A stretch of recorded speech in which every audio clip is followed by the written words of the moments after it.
नमस्कार सभी को। मेरा नाम नेहा है। मैं 30 साल की हूँ और मेरी शादी को 10 साल हो चुके हैं। लेकिन अभी तक मेरी कोई औलाद नहीं है। मैं एक गांव में रहती हूँ। मेरी फिगर अभी भी वैसे ही है जैसे 18 साल पहले थी।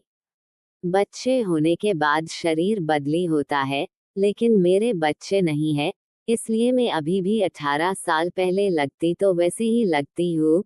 थोड़ी भरी हुई कर्व्स वाली, जो मुझे देखकर लोग कहते हैं कि मैं अभी भी जवान लगती हूँ।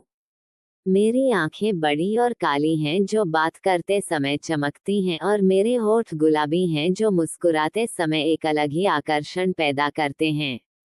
मेरे बाल लंबे, घने और काले हैं जो मेरी कमर तक लहराते हैं, और जब मैं काम करती हूँ तो वह मेरे चेहरे पर आकर मुझे थोड़ा सा छेड़ते हैं, जिससे मैं और भी खूबसूरत लगती हूँ। मैं ज्यादातर साड़ी पहनती हूँ, कभी कभी जीन्स भी, जो मेरे बदन पर ऐसे लिपटती है जैसे वह मेरे लिए ही बनी हो। थोड़ी टाइट, थोड़ी लूज, बस सही जगह पर फिट। मेरे पति शहर में नौकरी करते हैं। महीने में एक बार आते हैं, तो घर की सारी जिम्मेदारी मुझ पर है। लेकिन मुझे अकेलापन नहीं लगता, क्योंकि मेरा भतीजा दक्ष, जो 20 साल का है, मेरे साथ रहता है। वो कॉलेज में पढ़ता है, बड़ा हो गया है, अब मजबूत कद काठी वाला, और घर के कामों में मेरी मदद करता है। उसकी आंखें शरारती हैं और मुस्कान ऐसी कि किसी को भी पसंद आ जाए। आज मैं आप सबको अपनी और दक्ष की एक लंबी कहानी सुनाने जा रही हूँ, जो आपको बहुत पसंद आएगी। ये बात गर्मियों की छुट्टियों की है। दक्ष कॉलेज से घर आया था और बाहर की गर्मी इतनी थी कि घर में पंखा चलाने पर भी पसीना आता रहता था। मैं सुबह सुबह उठती हूँ, जैसे हर देसी औरत करती है। पहले चूल्हा जलाओ, चाय बनाओ, फिर नाश्ता। उस दिन मैं रसोई में आटा गूंद रही थी। मेरे हाथ आटे से चिपके हुए थे और पसीना मेरी गर्दन से बहकर नीचे की तरफ जा रहा था। तभी दक्ष अंदर आया, नींद से जागा हुआ, बाल बिखरे हुए, और बोला, बुआ गुड मॉर्निंग, क्या मदद करूं? मैंने मुस्कुराकर उसकी तरफ देखा। उसके मजबूत कंधों पर नजर गई और कहा, अरे बेटा, आ जाओ। यह आटा थोड़ा सख्त हो रहा है, तुम्हारे मजबूत हाथ लगाओ, गुथ दो। मेरे हाथ थक गए हैं। वो हंसकर मेरे पास आ गया, इतना करीब कि उसके शरीर की गर्माहट मुझे महसूस हो रही थी। उसके हाथ मेरे हाथों के ऊपर रखकर आटे को दबाने लगे। मैंने महसूस किया कि उसके हाथ कितने रफ थे, लेकिन दबाव देते समय नर्म भी। आटा गूंदते हुए उसकी उंगलियां मेरी उंगलियों से रगड़ खा रही थी, और मैंने सोचा, ये कितना नजदीकी लग रहा है। मैंने धीरे से कहा, दक्ष, जोर मत लगाओ, आटा नरम रखना है, वरना रोटी सख्त हो जाएगी। वो मेरी आंखों में देखकर बोला, बुआ, मैं जानता हूँ, नरम चीजों को संभालना आता है मुझे। धीरे धीरे दबाओ, तभी मजा आता है। उसकी बात सुनकर मेरे मन में एक हल्की सी लहर दौड़ी। फिर हम दोनों साथ में गूंदते रहे। उसके कंधे मेरे कंधे से छूते रहे, और पसीने की वजह से हमारी सांसें तेज हो गई।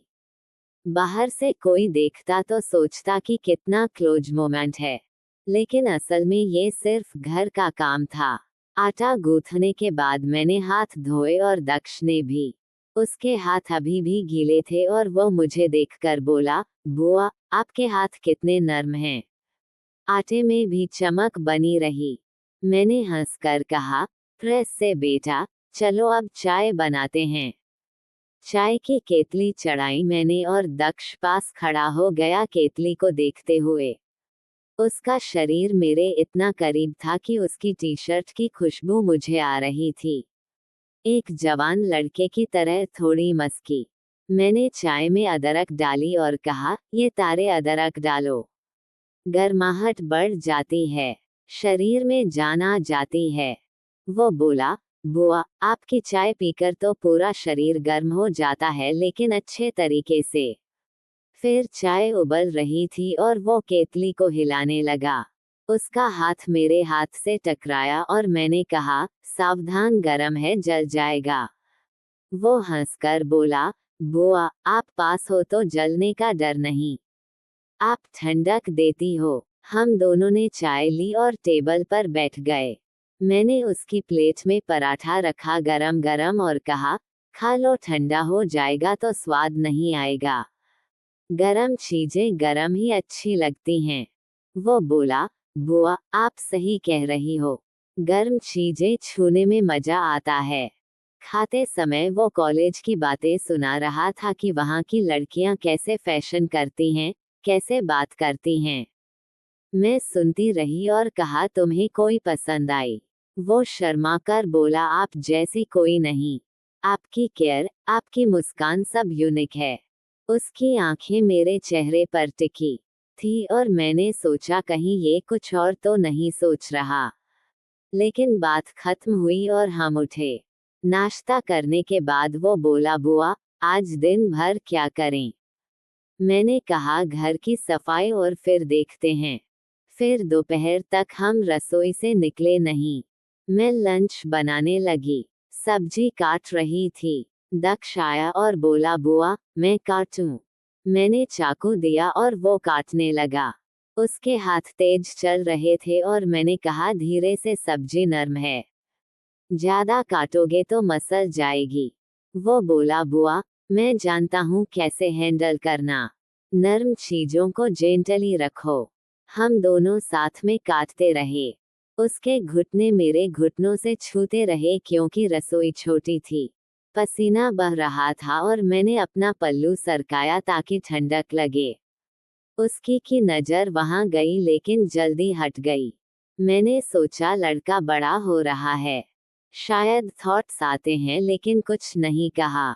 लंच बनने के बाद हम खाए और बातें की। वो बोला, बुआ, आपका खाना खाकर शरीर में एनर्जी आ जाती है। मैंने कहा, हाँ, अच्छा खाना सब कुछ अच्छा बनाता है। फिर हमने दोपहर में थोड़ा आराम किया हमने, लेकिन गर्मी से नींद नहीं आ रही थी। मैं बिस्तर पर लेटी थी और वो आया। बुआ, क्या मैं आपके पैर दबा दूं? थक गई होंगी। मैंने कहा, नहीं बेटा, लेकिन अगर मन है तो। वो बैठ गया और मेरे पैर दबाने लगा। उसके हाथ मेरे पैरों पर थे, धीरे धीरे दबाव दे रहे थे। मैंने आंखें बंद कर ली और महसूस किया कि उसके हाथ ऊपर की तरफ सरक रहे हैं, लेकिन बस घुटनों तक। मैंने कहा, बस इतना काफी है दक्ष, अच्छा लग रहा है। वो बोला, बुआ, आपके पैर कितने सॉफ्ट हैं, दबाने में मजा आ रहा है। मैंने कहा, हाँ, मुझे भी अच्छा लग रहा है। वो मुझे बेटे की तरह ट्रीट कर रहा था। फिर आराम करने के बाद हम उठे और मैंने कहा, चलो घर की अलमारी साफ करें, ऊपर का सामान निकालो। वो स्टूल पर चढ़ गया और मैं नीचे खड़ी थी। वो सामान नीचे देता और कभी उसका पैर मेरे कंधे से छू जाता। मैंने कहा, दक्ष, संभल कर, गिरोगे तो मैं पकड़ लूंगी। वो बोला, बुआ, आपकी पकड़ में तो सुरक्षित हूँ, कभी गिरना नहीं चाहूंगा। सामान निकालते समय पुरानी चीजें नहीं मिली। मेरी पुरानी किताबें, फोटोज हम देखने लगे। एक फोटो में मैं जवानी में थी और वह बोला, बुआ, आप तो अब भी वैसे ही हो, कोई बदलाव नहीं। मैंने कहा, समय बदलता है लेकिन दिल वही रहता है। वो मेरे करीब बैठ गया और फोटो पलटते समय उसके हाथ मेरे हाथ से रगड़ खाते रहे। शाम हो गई इस काम में और हम थक गए। मैंने कहा, चलो अब चाय पीते हैं। चाय पीते समय वो बोला, बुआ, आज का दिन आपके साथ कितना अच्छा गुजरा। मैंने मुस्कुराकर कहा, हाँ, रिश्ते ऐसे ही बनते हैं, करीब से। फिर रात को डिनर बनाया मैंने, दाल रोटी, सिंपल देसी। खाते समय वह बोला, बुआ, आपकी दाल में वह मसाला क्या है जो इतनी टेस्टी बनाती है? मैंने कहा, सीक्रेट है, लेकिन बताती हूँ, थोड़ा सा प्यार डालो। वो हंसकर बोला, बुआ, आपका प्यार तो हर चीज में है। डिनर के बाद हम छत पर गए। गांव की रात शांत थी, हवा चल रही थी। वो मेरे पास बैठ गया और बोला, बुआ, सितारे कितने चमक रहे हैं। आप भी चमकती हो। मैंने कहा बातें मत करो ऐसी। लेकिन वो बोला बुआ, सच है मुझे आपसे बात करना अच्छा लगता है। हम बातें करते रहे उसके सपनों की मेरी जिंदगी की। फिर रात हो गई और हम सोने चले गए। मैंने सोचा ये लड़का कितना केयरिंग है लेकिन बॉन्डेज रखनी है। अगले दिन सुबह वह पहले जागा। मैं उठी तो वह रसोई में था। चाय बना रहा था। मैंने कहा वाह आज तुम। वो बोला बुआ, आप हर दिन करती हो आज मैं बैठ गई और वह चाय लेकर आया। चाय पीते समय वह बोला बुआ, मैंने अदरक ज्यादा डाली, गर्माहट आएगी। मैंने पिया और कहा हाँ गर्म है लेकिन अच्छी। फिर नाश्ता बनाया हमने साथ में। वो अंडे फोड़ रहा था और मैं देख रही थी। उसके हाथों की मसल्स दिख रही थी और मैंने कहा दक्ष तुम्हारे हाथ कितने स्ट्रांग हैं। वो बोला बुआ, आपके लिए कुछ भी। नाश्ता करते समय बातें हुई। गांव की गसिप पड़ोस की आंटी की। वो बोला बुआ, आप तो सबकी फेवरेट हो।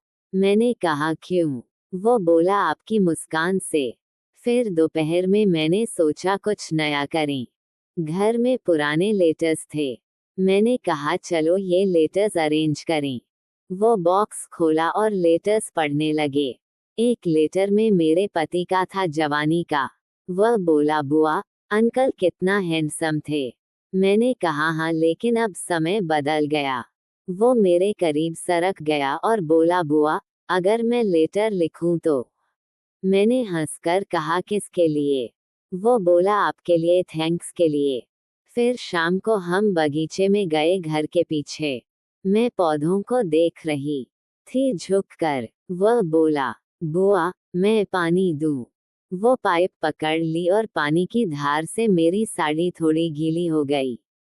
मैं चिल्लाई, वह हंसते रहे। उसका हाथ मुझे पकड़कर खड़ा किया और कहा सॉरी बुआ, लेकिन आप गीली होकर और अच्छी लग रही हो। मैंने कहा शरारती हो। फिर रात को हम टीवी देखते रहे, देसी सीरियल। वह बोला बुआ, ये सीरियल में रिश्ते कितने कॉम्प्लिकेटेड होते हैं। मैंने कहा हाँ लेकिन रियल लाइफ में सिंपल रखो। वो मेरे पास बैठा रहा और सोने से पहले बोला गुड नाइट बुआ, ड्रीम्स में मिलते हैं। मैंने सोचा क्या मतलब। ये सिलसिला कई दिन चला। हर दिन नया कुछ। एक दिन हम घर का फैन फिक्स कर रहे थे।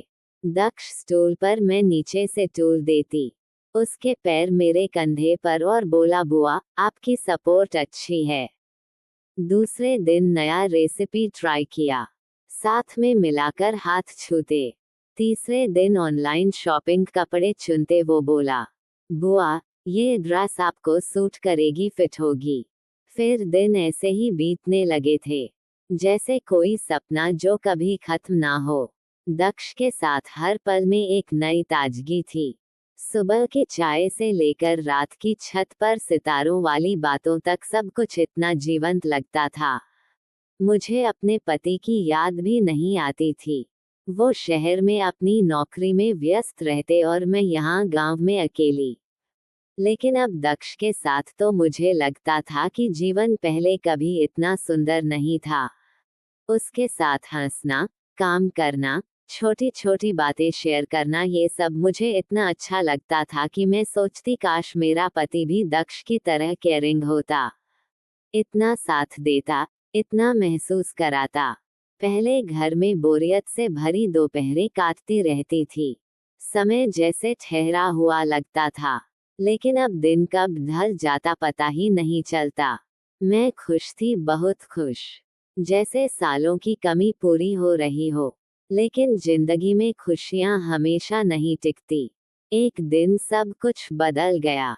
छुट्टियां खत्म होने वाली थी और वो कॉलेज वापस जाना था। उस सुबह वो अपना बैग पैक कर रहा था और मैं रसोई में खड़ी थी चाय बनाते हुए। मेरे हाथ कांप रहे थे, लेकिन मैं मुस्कुराने की कोशिश कर रही थी। वो आया, मेरे पास खड़ा हुआ और बोला बुआ, आज जा रहा हूँ लेकिन जल्दी आऊंगा। मैंने उसकी आंखों में देखा, वो शरारती चमक अब उदासी से भरी लग रही थी। मैंने कहा हाँ बेटा, पढ़ाई पर ध्यान देना, लेकिन अंदर से टूट रही थी। वो चला गया ट्रेन पकड़ने। घर सूना हो गया। बाहर की गर्मी वैसे ही थी, लेकिन अब पसीना नहीं, आंसू बह रहे थे। तो दोस्तों, एक औरत कितना अकेली हो सकती है, ये शायद कोई पुरुष कभी नहीं समझेगा।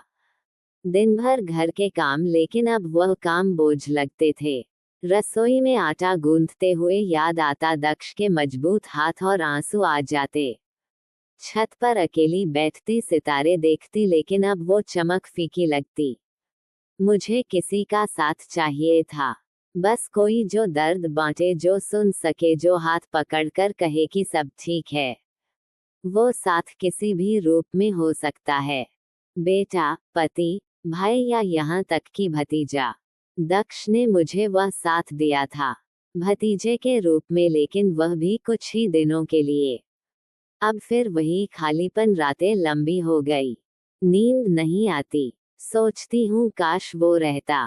काश जीवन में कोई ऐसा हमेशा होता जो समझता। औरतें मजबूत लगती हैं, लेकिन अंदर से टूटती हैं। उन्हें बस प्यार चाहिए, समझ चाहिए, साथ चाहिए, ना कि अकेलापन जो हर पल काटता है। दोस्तों, सीख लो, औरत को समझो। वो क्या चाहती है? बस एक कंधा जहां सर रख सके, एक हाथ जो थाम सके, एक दिल जो महसूस कर सके। रिश्ते बनाओ, उन्हें निभाओ, क्योंकि अकेलापन किसी को भी तोड़ सकता है। आपको कहानी कैसी लगी? बताओ कमेंट्स में। चैनल को सब्सक्राइब करो, लाइक करो, शेयर करो और कमेंट जरूर करो, ताकि ऐसी और कहानियां मिलती रहे। धन्यवाद।